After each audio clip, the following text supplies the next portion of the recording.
Welcome all of you in online lecture series of software engineering and project management.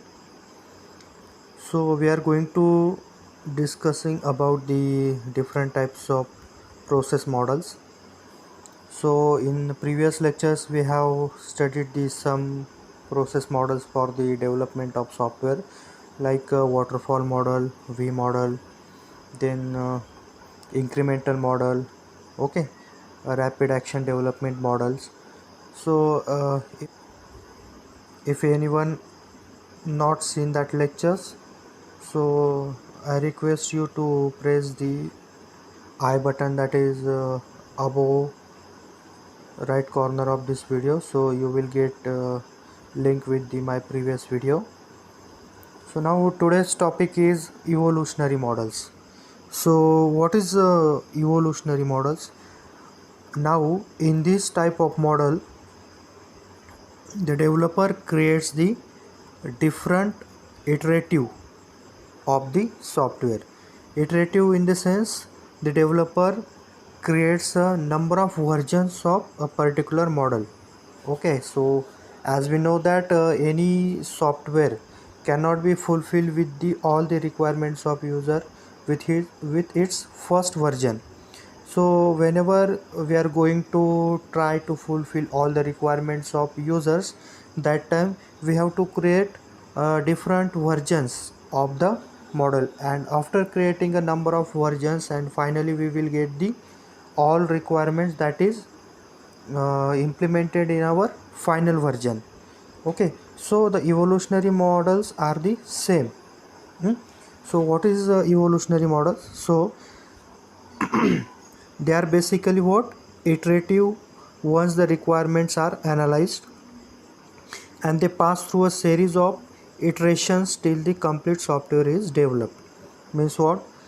Till and until the complete software is not developed, these types of model can pass through a series of iterations. Series of iterations means it will pass through a number of different versions, or you can also call it as a number of updates of that software. Okay, means till and until we cannot get the final product, we have to pass this model into the different updates of that software. Okay, so the second point is the evolutionary models mainly support the programmer to develop a complete version of software after each release, okay, based on the review given by the reviewer. Whenever we develop any software, means whenever we completed a particular version, that times a reviewer team is there, so that reviewer team will take the decision either the version is perfect or we have to improve that particular version. So after creating different version of software, that time a reviewer team gives the review. If the team will not satisfied with the version, that time developer or the programmers have to complete the next version of the software. Okay, so programmer and developer needs to fulfill the requirements that is given by the reviewer, so we will get near about the final version of the software. So let us see the types of evolutionary models. So the first type of evolutionary model is prototyping model. Okay, second one is a spiral model, and third one is a concurrent development model. So there are three evolutionary models are there, and we have to study all these models in details. Okay, so let us consider the first type of model, that is prototyping model. Okay, so in prototyping model, a prototype is built. Okay, in this a prototype is built according to the user requirements. Okay, whenever user requirements is whenever user requirements getting from the users, that time a prototype is built for that particular software. So the basic idea in the prototyping model is that instead of freezing the requirements before a design or coding can be proceed. Okay, so in this case we need to build a prototype. So for building the prototype, we will better understand the requirements of user. Okay, prototype is built to understand the clear requirements of the user or the clear requirement of client. Now this prototype is developed based on the currently known requirements. Whatever the requirements are given by the client or user, according to that a prototype is developed, compelling with need to provide a limited set of software functionality to the user quickly and then refine and expand.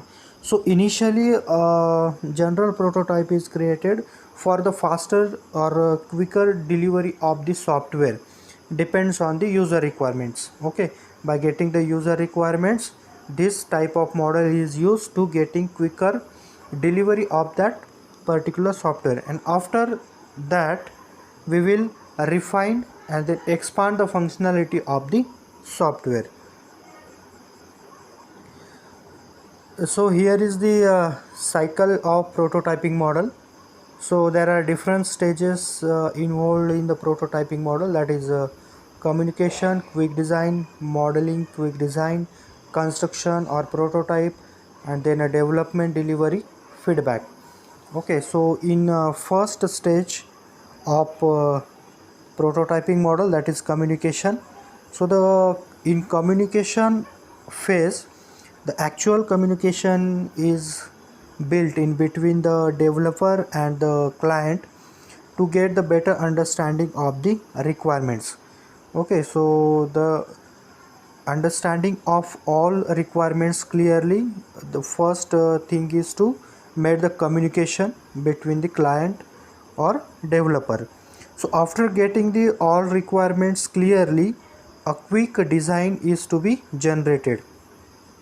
Whatever the requirements given by the client, according to that a quick general design is built.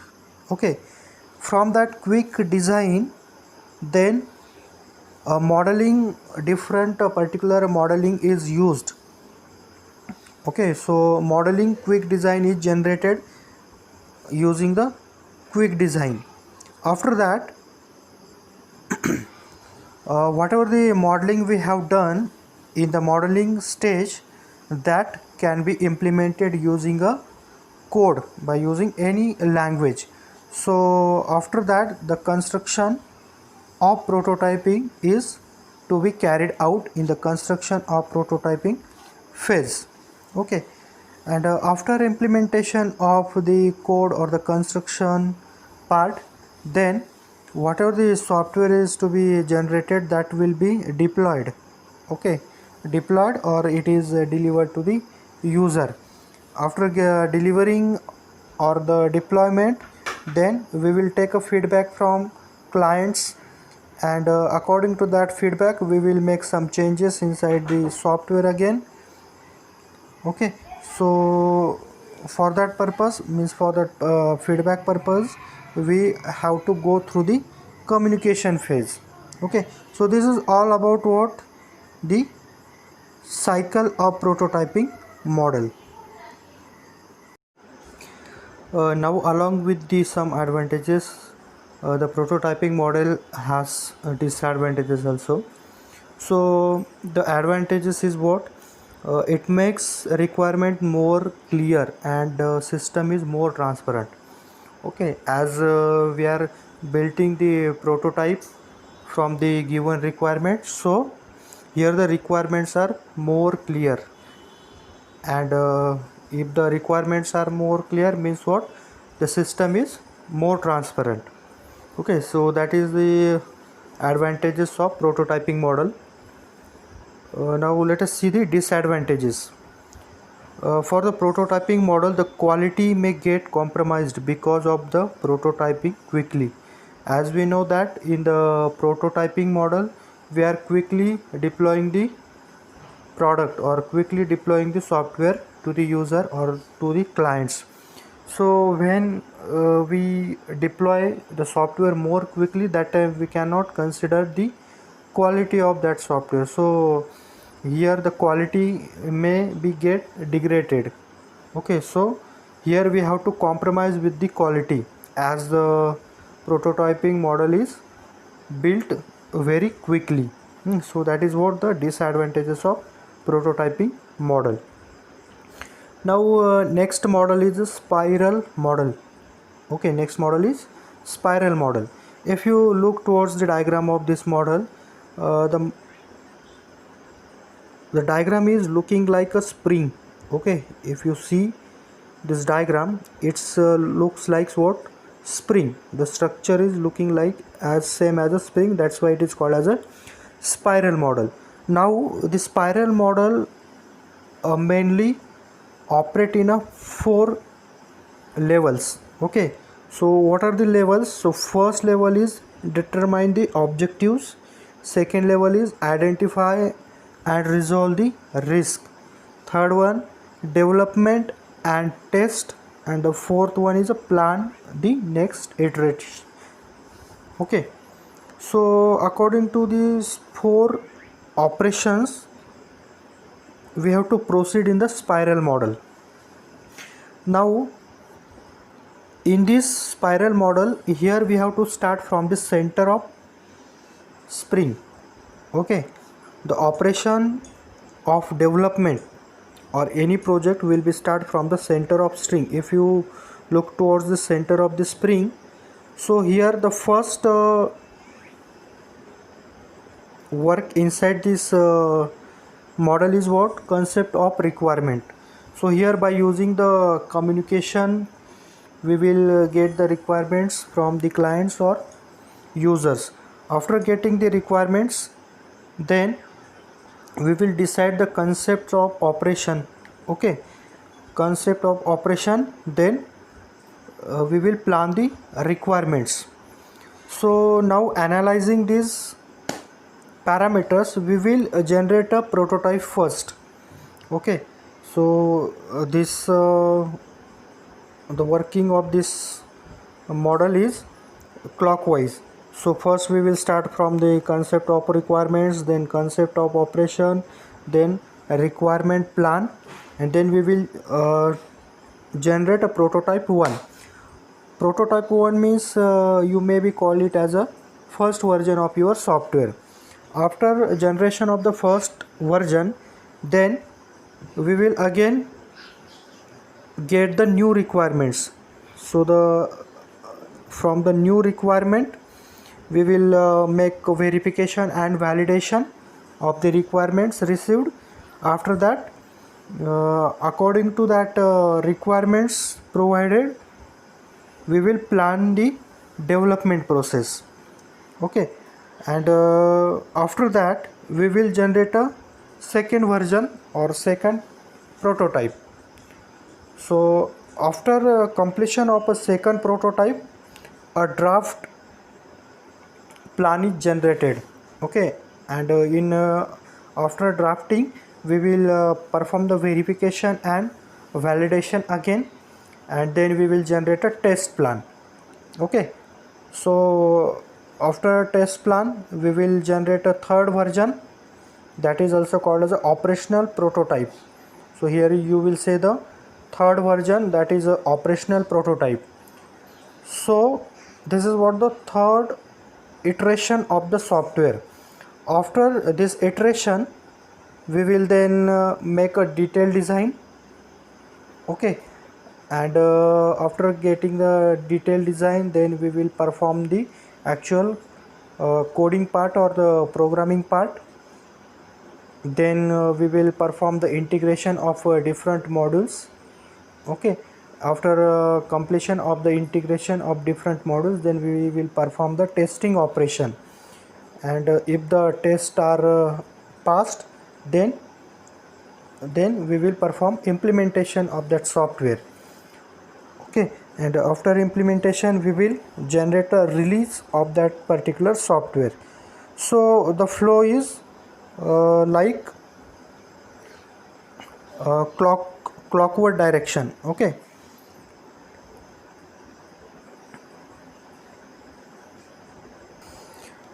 So as we go from the center of spring to the outward side, we will get a more completed version of our software. So this looking like very similar to the spring, that's why the name of this model is given as a spiral model. Let us see some key points of the spiral model. So the spiral model is a combination of different models that we have studied earlier. Means its nature is iterative nature means what? It will generate a number of versions of the software, and the controlling operation is the same as the waterfall model. Okay, in case of waterfall model, we will see that how the controlling operation is to be carried out. So the controlling operation for this spiral model is like waterfall model, and it is iterative in nature. Okay, so it is combination of iterative and waterfall model. Then it provides a potential for rapid development of increasingly more complete version of the software. So in case of rapid development model, we have seen that we will generate or we will create the version of any software more quickly. So that function or that facility of the rapid development is adopted in a spiral model for the faster delivery of the version. Now this model is divided into a set of framework activities. Okay, as seen in above diagram, all the activities of this spiral model can be divided into a different framework activities. Each activity is represented one segment of spiral. Okay, as shown in figure, each activity is represented in one segment of spiral. Then it can be adapted to apply throughout the entire life of an application from the concept of development and maintenance. So these are the some key points of the spiral model. Now let us see the advantages and disadvantages of this spiral model. So the first advantages of this spiral model is the project monitoring is very effective and easy. Okay, as we know that the controlling action is same as that is used in the waterfall model, and we know that the waterfall model is a very simple model for controlling or for monitoring. So this model is also what the monitoring here, the monitoring is very effective and it is easy. Then a second advantage is it reduces the risk of software development. Here the risk of software development is reduced. Then third advantage is the risk management is inbuilt feature of this model. Okay, so along with these advantages, spiral model has some disadvantages also. So the first disadvantages is it is a cost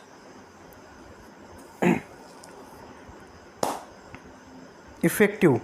Okay, means what? The cost of this model is higher as compared to the other models.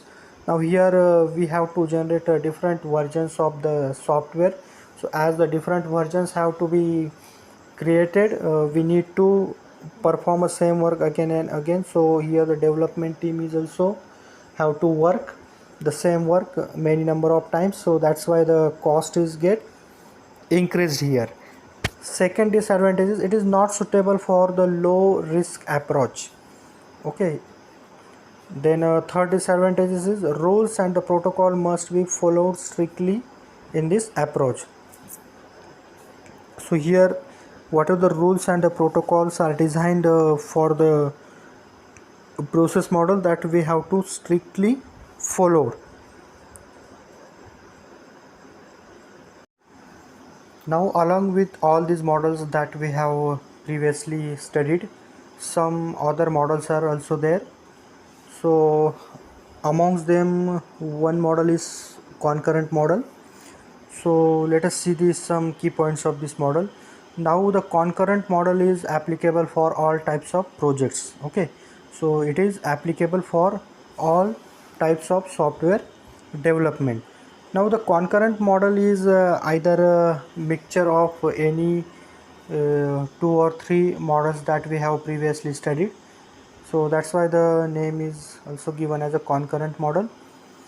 Second point is it provides an accurate picture of the current state of project work. Okay, it provides accurate picture of current state of project. Then third, it can represent diagrammatically a series of task framework activities and their associated states. Now in this case,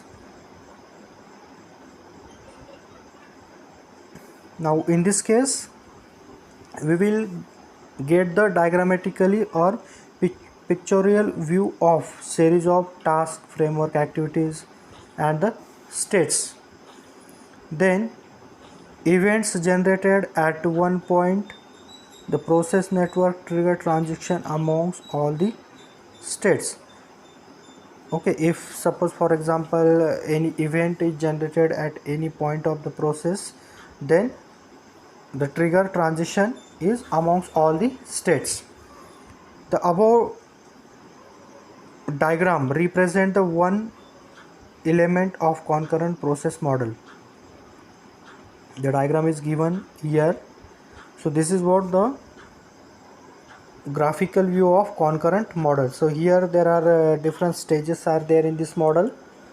So the stages are under development, under review, baseline, okay, under revision, awaiting changes, inactive.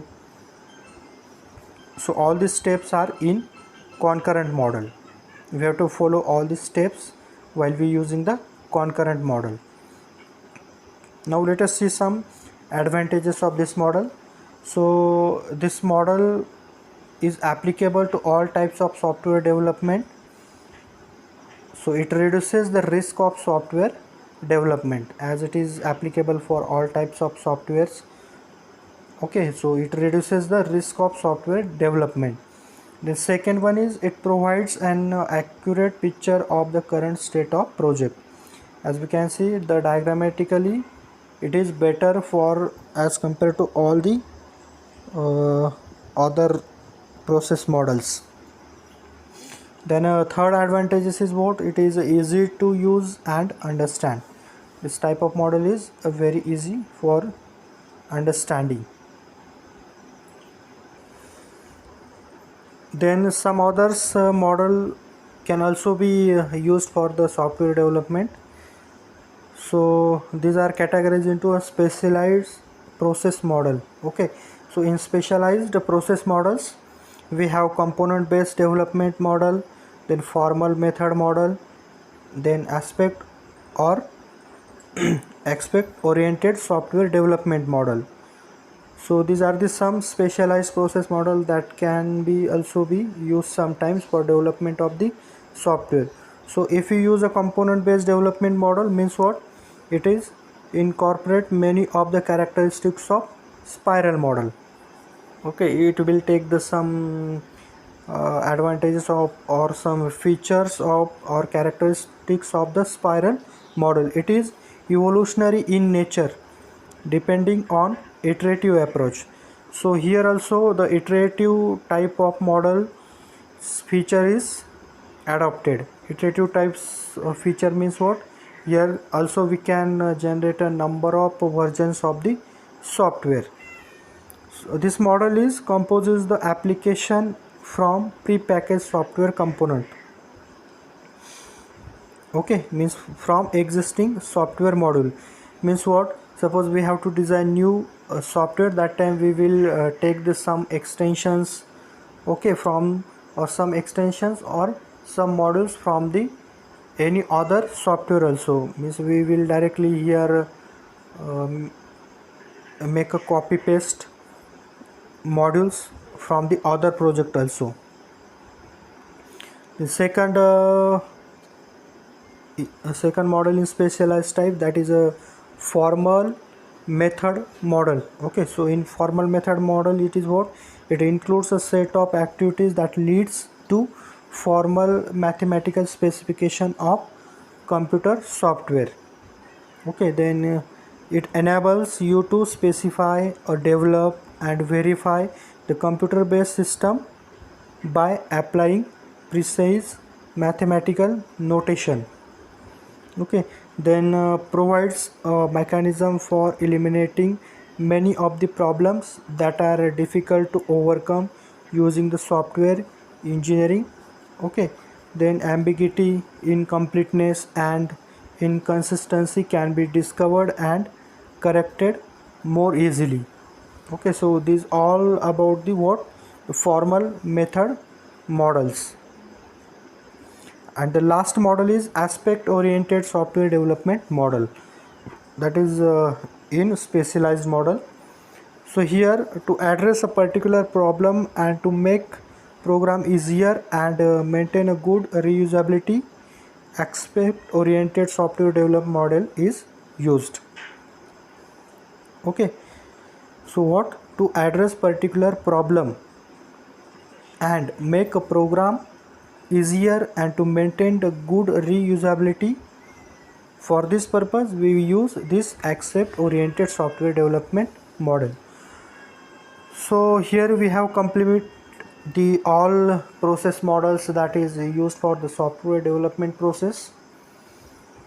If you like this video, so please like the video. Also, if you are not subscribed to this channel, then you can subscribe the channel, so whenever the new video will be there on YouTube, you will get the notified. So for today's lecture we will stop here. So thank you so much.